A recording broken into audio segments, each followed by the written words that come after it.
কবরের জিন্দেগিতে যখন যাবেন, 3 নাম্বার স্তর। কবরের জিন্দেগিতে যখন যাবেন, প্রথম নাম্বার আপনার কবরটা সংকীর্ণ করে দিবেন কে? সংকীর্ণ মানে হচ্ছে কবরটা আপনাকে এমন ভাবে চাপবে, কবরের মাটিগুলো আপনাকে এমন ভাবে চেপে ধরবে, আপনার এই ডান দিকের বাহু বাম দিকে চলে আসবে, বাম দিকের বাহুগুলো ডান দিকে চলে আসবে। আপনার শরীরে গোস্তর কথা বাদ দিলাম, আপনার শরীরের যে হাড্ডিগুলো রয়েছে, ওই হাড্ডিগুলো পাউডারের মতো, ধুলার মতো হয়ে যাবে।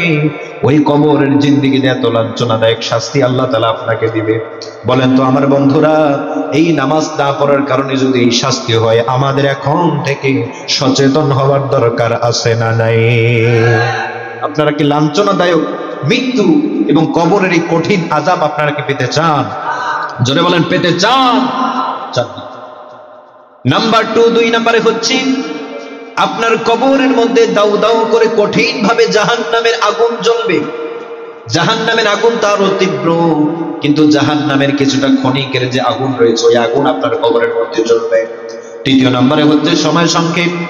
আমার বন্ধুরা, এমন সাপ আপনার কবরের মধ্যে আল্লাহ তাআলা নিযুক্ত করে দিবেন, যেই কবরের মধ্যে সাপের চোখগুলো একবারে লাল টকটকে আগুনের মতো হবে।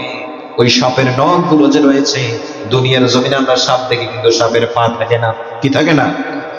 দুনিয়ার জমিনে আমরা সাপ দেখছি কিন্তু সাপের পা নাই। কিন্তু হাসরের ময়দানে যেদিন কবরে যাবেন, যদি আপনার আযাব হয়, ওই সাপের পা থাকবে।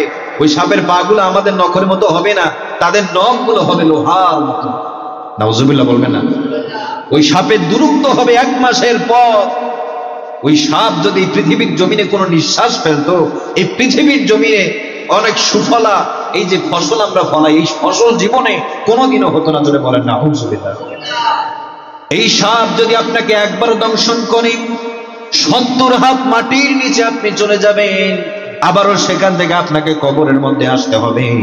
যদি আপনি ফজরের নামাজ মিস করেন, ফজর থেকে যোহর পর্যন্ত এই সাপটা আপনাকে দংশন করতে থাকবে।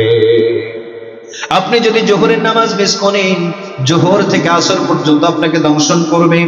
যোহর আসরের নামাজ যদি মিস করেন, আসর থেকে মাগরিব, মাগরিব থেকে এশা, এশা থেকে ফজর পর্যন্ত আপনার এই আযাব অব্যাহত থাকবে। একটু জবানটা খুলে বলেন না বাবা নাউযুবিল্লাহ। এখন চিন্তা করে দেখেন আপনি কি করবেন। আপনি নামাজ পড়বেন কি পড়বেন না? বেনামাজি হবেন নাকি নামাজি হবেন? আল্লাহর আদমওয়ালা নেককার বান্দা হবেন নাকি আল্লাহর গাফিলতি হবেন, শয়তানের পথ অনুসরণ আপনারা করবেন? আখিরাতের ময়দানে আল্লাহ আপনার হিসাব নিকাশ এত পরিমাণে কঠোর করবে এবং আল্লাহ তাআলা আপনার দিকে অসন্তুষ্ট থাকবে, আপনার দিকে তাকাবেও না। এবং আপনার শরীর মুখের মধ্যে 3টা অক্ষর লেখা থাকবে, 3টা লাইন লেখা থাকবে। কয়টা লাইন? জোরে বলেন, কয়টা লাইন? 3টা লাইন লেখা থাকবে। প্রথম নাম্বার লাইন হচ্ছে যে তার মুখের মধ্যে লেখা থাকবে, আমি আল্লাহ তার উপরে অসন্তুষ্ট। নাউজুবিল্লাহ বাড়ি দিয়ে কইবেন। আল্লাহ তাআলা তার মুখের মধ্যে, এই মুখের মধ্যে লিখে দিবে, আমি তার উপর অসন্তুষ্ট, সে হচ্ছে অভিশপ্ত, সে হচ্ছে জাহান্নামী। জোরে বলেন নাউজুবিল্লাহ। তার মুখের মধ্যে এই জিনিসটা লেখা থাকবে। এখন বলেন তো, এই নামাজ না পড়ার কারণে, আল্লাহর আদেশ না করার কারণে, আদায় না করার কারণে যদি এত আযাব, এত গজব আমাদের উপরে নাজিল হয়, পতিত হয়, বলেন তো এখন থেকে আমাদের সতর্ক থাকার দরকার আছে না নাই?